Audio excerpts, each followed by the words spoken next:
Hey guys, in this lecture, I'd like to talk about the French and Dutch colonization. But before we do that, let's take a look at this map and kind of recap where we've been with our explorers in the age of exploration. First up, we got Columbus. He makes 4 journeys, but remember the first one is going to land at the Bahamas, Hispaniola, Cuba in 1492, comes back 1493. This is what I've seen. He brings back proof of conquest with native captives, and now everybody else is off to the races for getting to the New World. Spanish come Cortez conquers the Aztecs 1519 to 1521, sets up the New Spain capital, which will become Mexico City, off the ruins of the Aztec capital Tenochtitlan, there 1521. Pizarro going down conquering the Incas, the 1530s. And New Spain is all this area in the purple from Central America, the southern part of the United States, Florida, all the way down to South America.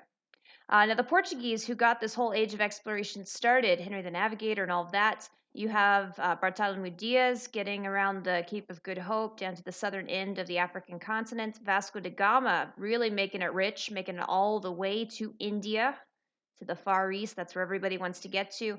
These Western European nations, they want desperately a sea route to the east. Now, with Columbus's discovery, there is renewed hope of a Northwest Passage, the idea that they can bypass this landmass and quickly get over to the riches of the East. So many other European, especially Western European countries, are going to begin to go sailing west across the Atlantic to try to find this Northwest Passage, and then maybe just also to see what's in these new lands. You're going to have Giovanni de Verrazzano sailing for the French. He is an Italian explorer, but he's sailing for the French along the American East Coast in 1524.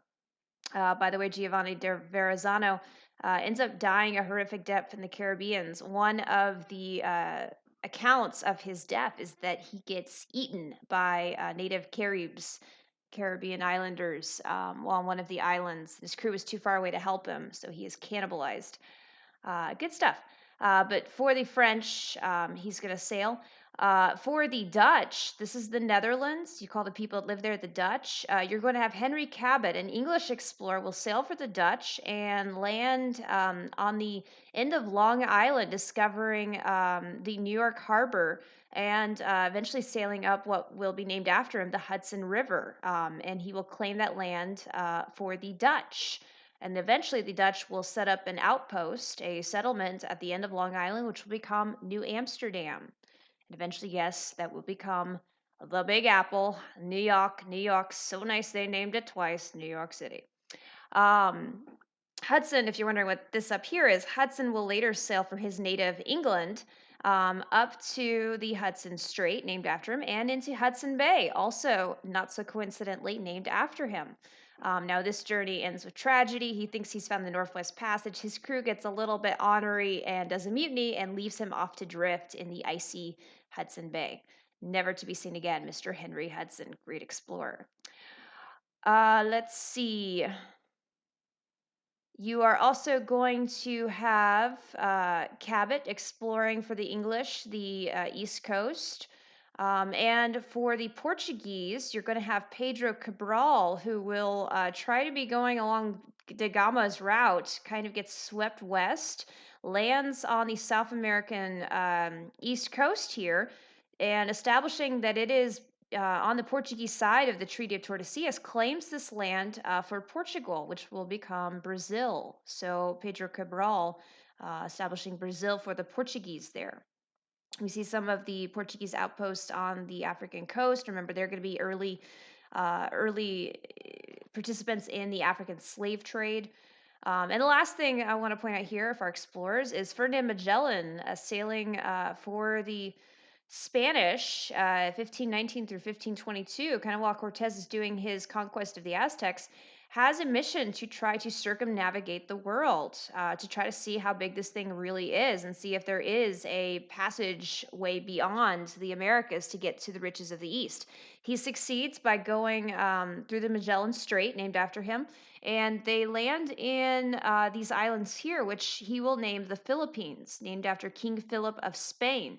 Magellan will be killed by native Filipinos there in the Philippines. And so it's his crew that actually completes the epic journey, the first circumnavigation of the world. And so there are the explorers. Hey guys, so I want to take a quick look at these maps. First, over here, you have the settlements of various European powers, and we can kind of see the general trends toward colonization. With the Spanish, they begin in the Caribbean, Ponce de Leon through Florida, Hernando de Soto and his explorations of the southeast, Cabeza de Vaca, southwest, Coronado, and then, of course, Cortez here establishing the capital of New Spain. So here's Spain, and for the United States purposes, we're thinking the American South, from California all the way through Florida and Texas. For the other groups I want to focus on today, the French and the Dutch, we'll start with them. The French are going to be coming in through the St. Lawrence Seaway and establishing settlements in the St. Lawrence River Valley. They mainly do this because Samuel de Champlain, the father of Canada, the father of New France, this French explorer, he is going to ally himself with the enemies of the very powerful Iroquois League. And so the French will have a hard time breaking into this New England East Coast area. So that's why they're going to have to settle around the Iroquois along the St. Lawrence. They're going to establish settlements of the Great Lakes. And then eventually, with like Sierra de la Sal, they'll go down the Mississippi, the mighty Mississippi River, and claim all of this Mississippi River Valley for the French, all the way down to Louisiana, which is named after King Louis, the French king. And so the French they make a horseshoe around what's going to become the English settlements here on the East Coast. For the English, they're going to be first establishing in 1607 their first permanent colony in Jamestown, which is here on the Chesapeake in the Virginia area. Virginia named after the Virgin Queen, Queen Elizabeth I. And you'll also have a little bit later on in the 1620s, you'll have the Massachusetts Bay Colony. Before them, the Pilgrims, who'll be establishing Massachusetts, the New England colonies up here. So English settlement early on is centered in these two areas. For the Dutch, they're going to be coming with Henry Hudson establishing the end of Long Island and the Hudson River. They set up their settlement of New Amsterdam there where New York City is going to be today. The reason we call it New York instead of New Amsterdam is because following the Restoration and the English Civil War, the English will take over New Amsterdam from the Dutch forcibly, and they'll rename it after later King James II. At the time, he was the Duke of York. He claims it in his name. The Swedish are going to have a little tiny presence in Delaware on the East Coast. And actually, one significant thing with them is you think of American colonization and the frontiers eventually moving westward. You think of the American log cabin as a very typical American thing. But actually, that was brought over by the Swedish. Go figure. Oh, also, Swedish fish. Very good. And the Russians, you'll see, what are they doing? Oh my gosh, here in Alaska, British Columbia, even the American West Coast, not as big a presence as this suggests. They're mainly going to be fishing and trading with natives along the coastline. And of course, naming this, claiming it for Russia. But in actuality, their presence is fairly minimal, and Russia's not going to have a big impact here. Eventually, this Northwest territory will be disputed by America and the British later on. Now, over here on the right, this map is going to show where we're going. So you could see the French settlement in green is vast. From the St. Lawrence, the Great Lakes, and the Mississippi, they carve out a huge swath of what is going to become the United States, especially this big area. Eventually, will be purchased by Jefferson in the Louisiana Purchase. However, please note the population. It is very small. That's because the French are going to be coming over largely as fur trappers, traders, merchants, soldiers, not really coming in family groups. And so their settlements are very small and they're primarily geared toward uh, making money, and also converting natives. The English settlements, by contrast, are going to be coming over, especially in the New England area, in family groups. So they settle in much larger numbers. And when we get to the French and Indian War, which is actually the war in the 1750s between the French, their native allies, against the British and their native allies. Even though France seems so much bigger than the English, it's the English that have the advantage because their population is going to be much greater and they will have much easier access to um, England and supplies than the French will have. If you're the English, what do? You cut them off right here, and then New France is basically cut off and starved. So those are things geographically to consider as we get into this European colonization. And then, of course, New Spain down here, like I said, making inroads into what will become the United States, the American Southwest, Texas, Florida. That's going to be New Spain, and its population looks huge, 5 to 7 million. But keep in mind that a lot of that number are Native Americans who are enslaved, part of the encomienda system, and not really actual Spaniards coming over from Spain. The earliest of the French explorers that I want to talk about is Samuel de Champlain. He's the guy that's going to be establishing the capital of what will become New France when he, in 1608, basically settles Quebec City. And this is why, if you think about Canada today, it has two official languages. It has English and it also has French. And eventually, the English will take over Canada in the French and Indian War from the French. But a lot of French culture and even French language still remains in Canada today, especially in the Quebec province. Quebec City, founded on the St. Lawrence Seaway. That St. Lawrence River that goes from the Atlantic Ocean to the Great Lakes, well, actually, from the Great Lakes to the Atlantic Ocean. That St. Lawrence Seaway is going to be incredibly important for the French. That's their main passage into their colony. And it's along that river valley that they establish their colony. Samuel de Champlain, he is going to strategically have a huge impact when he decides to ally the French himself with the Algonquin and Huron people of the Great Lakes. This puts him at odds with the Huron and Algonquin's enemy, the Iroquois. The Iroquois League is a powerful confederation, five major tribes in New England. So, this is basically going to keep France out of New England, out of this area right here. That's strategically going to be very important moving forward. Champlain mainly does this. You think, why would he make enemies of the powerful Iroquois? He mainly does this because French interests are going to be in the fur trade. Beaver pelts, that's the skin of the beaver, were extremely profitable back in Europe.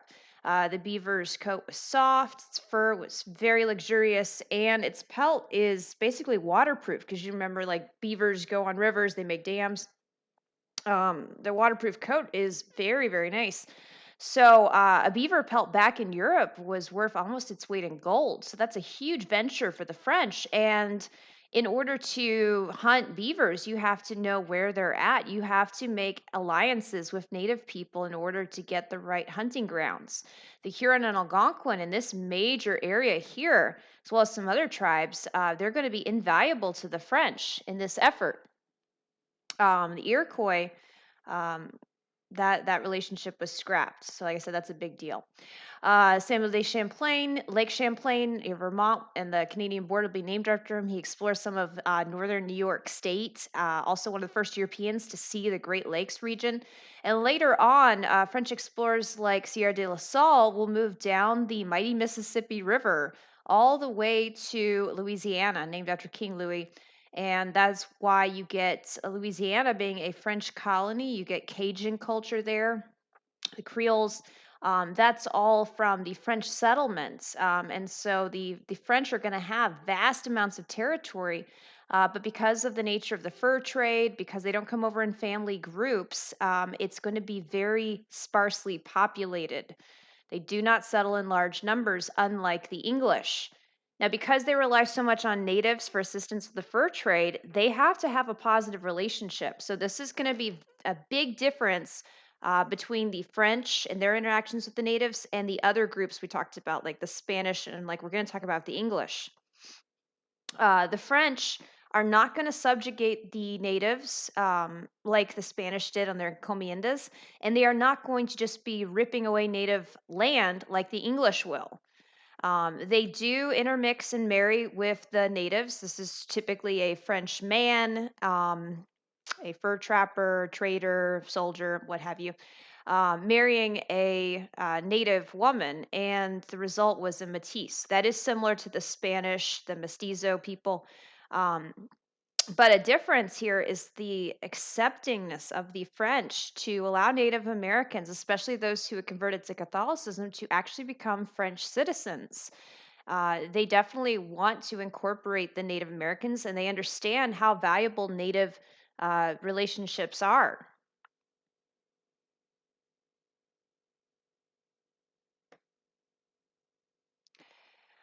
French come over primarily for the fur trade and to try to discover gold in Northwest Passage like the other groups. However, Catholicism and converting natives to their religion is also an important part of the French settlement, just like it was with the Spanish. The Jesuit priests; those are a major group of French missionaries that are going in. Something that distinguishes the Jesuits from other European missionaries, however, is their willingness and capableness in kind of assimilating into Native American cultures. The Jesuits are famous for learning the language of whatever tribe they were trying to convert, living amongst them, adapting the habits of the Native American culture. And once they had been fully kind of integrated into that Native American tribe, then they would begin the conversion process. And it was kind of a much more gentler version of this than like the Spanish had, which was very forced, if you'll recall, like the Pueblo Revolt there in New Mexico. And so the Jesuits, when they make converts, they're allowing natives to keep a lot of their traditional practices in place. Um, One of the most significant and I think most interesting Jesuit priests from the French was Jean de Brebeuf. He goes and establishes settlement with the Huron people and is famous for doing a lot of work on their language, linguistics, and relaying this back to France and to Europe about Native American habits and culture and religion. Um, he, like quite a lot of the Jesuits, will be captured and tortured to death by the Iroquois. His death was actually so famous, he becomes canonized for his bravery. Jean de Brebeuf was a big man, rumored to be like 6'5" or so, and very, very courageous. The Iroquois' typical torture death ceremony would entail an all night party where the captives would be tied to stakes either in a longhouse or outside the longhouse. And they would be slowly flayed, their skin peeled off, fingers and other appendages cut off. And if a captive was brave enough not to shout out in pain during this torture, then they would drink their blood, basically trying to assume some of that courage for themselves. And so they did this with Brebeuf. He was apparently more concerned about his fellow priest who had been captured and for his Huron native friends who had been captured than he was for his own welfare. So Jean de Brebeuf eventually becomes canonized by the Catholic Church for his bravery, but that's indicative of the Jesuits, these French missionaries that were out there. Dutch exploration is going to take hold largely from the efforts of Henry Hudson's voyages. Hudson, if you'll recall, is going to be exploring the New York Harbor and then up the Hudson River. And then from that, the Dutch will establish this is the country of the Netherlands, their most important outpost in the New World, which will become New Amsterdam, named after the Dutch capital, Amsterdam. Henry Hudson is hired by the Dutch East India Company. This is a joint stock venture company. Think of it like an early version of a modern corporation. So instead of like one investor having total, responsibility and all of the risk of a venture, if it doesn't work out, they lose everything. Instead, a joint stock company would recruit as many investors as possible so that, everybody gets to benefit if they strike it rich and nobody gets hit too hard if the venture fails. That's a joint stock company. And that'll be important not just for the Dutch, but also later for the English, like with Jamestown. Um, Hudson, by the way, is searching for that Northwest Passage. Remember, that's the goal of many of these explorers. They're trying to bypass all of the Americas and just try to get the heck over to the Far East, which was the real goal. The silks, spices, porcelains, all the riches of the East is what they're really after. Hudson sails for the Dutch down here in the red. Later on, he's going to sail for his native England, sailing through the Hudson Strait, which named after him, Hudson River also named after him, and into the bay, which will carry his name, be named after the Hudson Bay in northern Canada. And they sail through, and he's very optimistic that he's actually discovered the Northwest Passage because this bay is huge. He thinks he's in the Pacific Ocean. And they sail all winter. And by the way, this Hudson Bay in the wintertime, it freezes over. This was bad. And the crew by that next spring, when the ice starts to thaw, is done. Like they are finished. They're starving to death. And when Henry Hudson says, "All right, men, let's go west. I think we've got it," his crew is like, "No." And so they take a little boat off of one of their ships and they load it with a little bit of supplies. Henry Hudson's son, his first mate, who's loyal to him, and Henry Hudson himself, they put them on the boat and they set it adrift. And no one ever hears from Henry Hudson again. If you're wondering what happens to this crew that committed mutiny, they sail back and basically claim ignorance that, oh, Henry Hudson, he disappeared. We don't know what happened to our captain and the first mate. Wouldn't you know it, he died. So we had to sail back. And so they are not executed as they would have been for mutiny. But that is Henry Hudson's last journey there. He is never seen from again. So, looking at the pattern of settlement here, you have the Dutch establishing New Amsterdam, which will become New York City. There's the Hudson River. This is going to be very important. And they will establish also trade with the Iroquois, giving them things they want, like guns. The French, Samuel de Champlain, along the St. Lawrence Seaway, the St. Lawrence River, establishing their capital, Quebec, and then eventually into the Great Lakes and the Mississippi. So the French on the perimeter there. The English, we're going to talk about next time. They're going to be starting with the settlement of Jamestown in 1607, actually established a year before Quebec. So it's happening about the same time. That's going to be where you're going to get like John Smith, John Rolfe, Pocahontas, all of that. That's the Chesapeake Bay area and those colonies of Virginia, named after Queen Elizabeth I, the Virgin Queen. And up here, you're going to get the Pilgrims at Plymouth, and you're going to get the Massachusetts Bay Colony of Boston. And that's going to be where you get a lot more family settlement, a lot larger population in English settlements. The Swedes, they come in and have a small settlement in what is today Delaware. That's like where I said we get like the log cabin actually comes from the Swedish. New Amsterdam is going to be a bustling trade port, just like the city, the capital of the Netherlands, that is named for. The Dutch are mainly interested in business.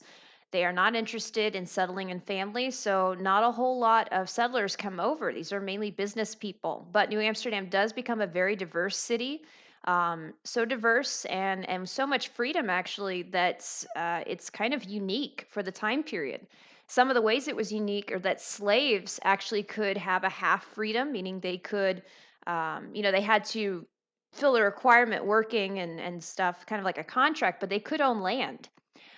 Women were able to negotiate contracts. They were able to be legally independent of their husbands, so kind of keeping their own legal identity even after marriage. Were able to divorce, able to own land. These are rights for women that basically women don't enjoy anywhere else in the world.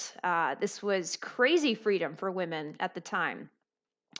Um, as far as it being an outpost, the original wall, the palisade of the fort of New Amsterdam, is what today we call Wall Street in New York City. This is at the end of Long Island.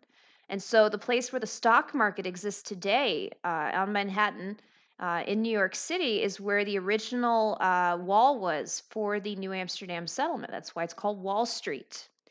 Another way it was diverse religiously is that New Amsterdam accepted Jews, which was very rare for the time. Jews have been persecuted for thousands of years. They were accepted because of financial investments into New Amsterdam.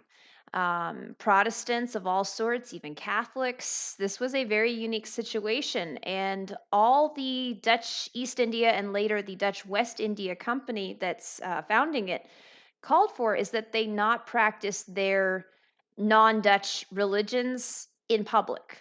So you could basically be whatever religion you wanted as long as you weren't publicly practicing, which seems kind of stupid today, but remember this was a big deal for religious freedom back in the early 1600s. Basically, a deal like this you don't have anywhere else in the world.